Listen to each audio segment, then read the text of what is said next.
Congress high command ಪಕ್ಷಕ್ಕೆ ಬರಮಾಡಿಕೊಳ್ಳಲು ಕರೆಯನ್ನು ಕೊಟ್ಟಿದೆ.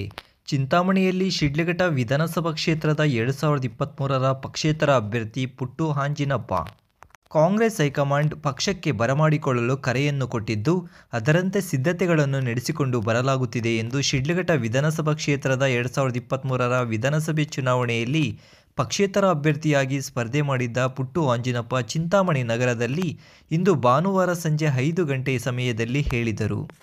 ಕಳೆದ ವಿಧಾನಸಭೆ ಚುನಾವಣೆಯಲ್ಲಿ ಶಿಡ್ಲಘಟ್ಟ ವಿಧಾನಸಭಾ ಕ್ಷೇತ್ರದಲ್ಲಿ ಕಾಂಗ್ರೆಸ್ ಅಭ್ಯರ್ಥಿಯಾಗಿ ಗುರುತಿಸಿಕೊಂಡು ನಂತರ ಕಾಂಗ್ರೆಸ್ ಪಕ್ಷದಲ್ಲಿ ಟಿಕೆಟ್ ಸಿಗದ ಹಿನ್ನೆಲೆ ಪಕ್ಷೇತರ ಅಭ್ಯರ್ಥಿಯಾಗಿ ಕಣಕ್ಕಿಳಿದು ಕಡಿಮೆ ಅಂತರದಿಂದ ಸೋಲನ್ನು ಪಡೆದುಕೊಂಡಿದ್ದರು. ಸದ್ಯ ಈಗ ಲೋಕಸಭೆ ಚುನಾವಣೆ ಸಮೀಪಿಸುತ್ತಿದ್ದಂತೆ ಮತ್ತೆ ಪುಟ್ಟು ಆಂಜಿನಪ್ಪರವರನ್ನು ಕಾಂಗ್ರೆಸ್ ಪಕ್ಷಕ್ಕೆ ಕರೆತರಲು ಸಕಲ ಸಿದ್ಧತೆಯನ್ನು ನಡೆಸಿಕೊಳ್ಳಲಾಗಿದೆ. ಸದ್ಯ ಇಂದು ಚಿಂತಾಮಣಿ ನಗರದಲ್ಲಿ ಉನ್ನತ ಶಿಕ್ಷಣ ಸಚಿವರ ನೇತೃತ್ವದಲ್ಲಿ ನಡೆದ ಕಾರ್ಯಕ್ರಮದಲ್ಲಿ ಭಾಗಿಯಾಗಿ ನಂತರ ಮಾತನಾಡಿದ ಪುಟ್ಟು ಆಂಜಿನಪ್ಪ, ಇನ್ನು ಕೆಲವೇ ದಿನಗಳಲ್ಲಿ ಕಾಂಗ್ರೆಸ್ ಪಕ್ಷಕ್ಕೆ ಸೇರುವುದಾಗಿ ಸ್ಪಷ್ಟಪಡಿಸಿದ್ದಾರೆ. ಹೈಕಮಾಂಡ್ ನೀವು ಬನ್ನಿ ಅಂತ ನಮ್ಮನ್ನು ಕರೀತಾರೆ. ಹೀಗಾಗಿ ಇರೋಂಥದ್ದು ಉಚ್ಚಾಟನೆ ಕಳೆದ ಚುನಾವಣೆಯಲ್ಲಿ ಮಾಡಿದ್ದಾರೆ. ಈಗ 6 ವರ್ಷ ಅಂತ ಉಚ್ಚಾಟನೆ ಮಾಡಿದ್ರು, ಅದನ್ನು ಈಗ ವಾಪಸ್ ತಗೊಂಡು ನಮ್ಮನ್ನು ಪಕ್ಷದ ಒಳಗಡೆ ಕರ್ಕೊಳ್ಳೋದು, ಭಕ್ತಿ ಶಕ್ತಿ ತುಂಬಂಥದ್ದು ಮಾಡ್ತೀವಿ ಅಂತೇಳಿ ನಮ್ಗೆ ಭರವಸೆ ಕೊಡ್ತಾರೆ. ಆಗಲೇ ಜಿಲ್ಲೆನ ಒಂದು ರೀತಿ ಅಭಿವೃದ್ಧಿ ಪಥದತ್ತ ಒಂದು ದೂರದೃಷ್ಟಿಯ ಮುನ್ನೋಟ ಇಟ್ಕೊಂಡು ಭವಿಷ್ಯದ ನಾಯಕರಾಗಿ ಇಂದಿನಿಂದನೂ ಸಹ 2 ಜಿಲ್ಲೆಗಳಲ್ಲಿ ಒಂದು ದೂರದೃಷ್ಟಿಯಿಂದ ಕೆಲಸ ಮಾಡ್ಕೊಂಬರ್ತಾ ಇರೋಂಥವ್ರು ನಮ್ಮ ಡಾಕ್ಟರ್ ಎಂ ಸಿ ಸುಧಾಕರಣ್ಣವರು. ಅವರಿಗೆ ಜನ ಆಶೀರ್ವಾದದಿಂದ ಈ ಬಾರಿ ಕಾಂಗ್ರೆಸ್ ಪಕ್ಷ ಅಧಿಕಾರಕ್ಕೆ ಬಂದಿದೆ.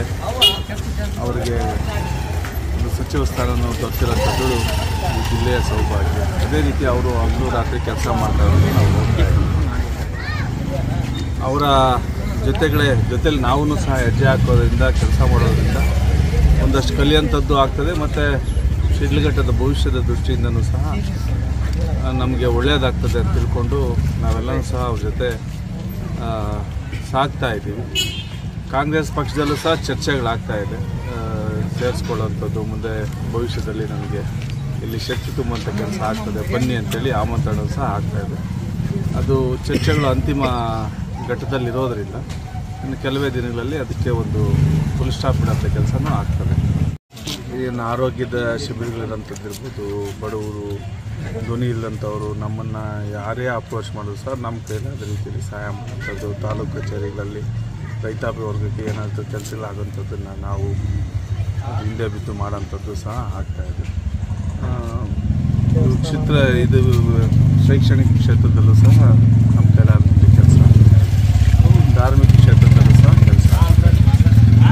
ಅಧಿಕಾರ ಇದ್ದಿದ್ರೆ ಇನ್ನೂ ಹೆಚ್ಚು ಕೆಲಸ ಮಾಡೋದಕ್ಕೆ ಅವಕಾಶ ಇತ್ತು. ಯಾಕಂದರೆ ಸರ್ಕಾರದಲ್ಲಿ ನಾವು ಒಬ್ಬರಾದರೆ ಹೆಚ್ಚು ಕೆಲಸ ಮಾಡೋದಕ್ಕೆ ದಾರಿ ಆಗ್ತಾಯಿತ್ತು. ಅಧಿಕಾರಿಗಳು ಸಹ ಅದಕ್ಕೆ ಒಂದು ಮನ್ನಣೆನ ಕೊಟ್ಟು ಅದಕ್ಕಾಗೋದಿಲ್ಲ. ಅವರದೇ ಆದಂಥ ಒಂದು ಪಕ್ಷದಲ್ಲಿ ಐಡೆಂಟಿಟಿ ಇರ್ತದೆ. ಅದನ್ನೆಲ್ಲನೂ ಸಹ ವರಿಷ್ಠರು ಯಾವ ರೀತಿ ತೀರ್ಮಾನ ಮಾಡಿ ನಮ್ಮನ್ನು ಮುಂದೆ ಕ್ಷೇತ್ರನ ಡೆವಲಪ್ ಮಾಡೋದಕ್ಕೆ ಯಾವ ರೀತಿ ಶಕ್ತಿ ತುಂಬ್ತಾರೆ ಅನ್ನೋದನ್ನೇ ಸಹ ಈಗ ಚರ್ಚೆಗಳಾಗ್ತಾ ಇರೋದು. ಅದೆಲ್ಲನೂ ಸಹ ಆದಾಗ ಇವೆಲ್ಲದಕ್ಕೂ ಸಹ ಕರೆ ಬಿಡ್ತೀವಿ. ಹೈಕಮಾಂಡ್ ನೀವು ಬನ್ನಿ ಅಂತ ನಮ್ಮನ್ನು ಕರೀತಾರೆ. ಹೀಗಾಗಿ ಇರೋಂಥದ್ದು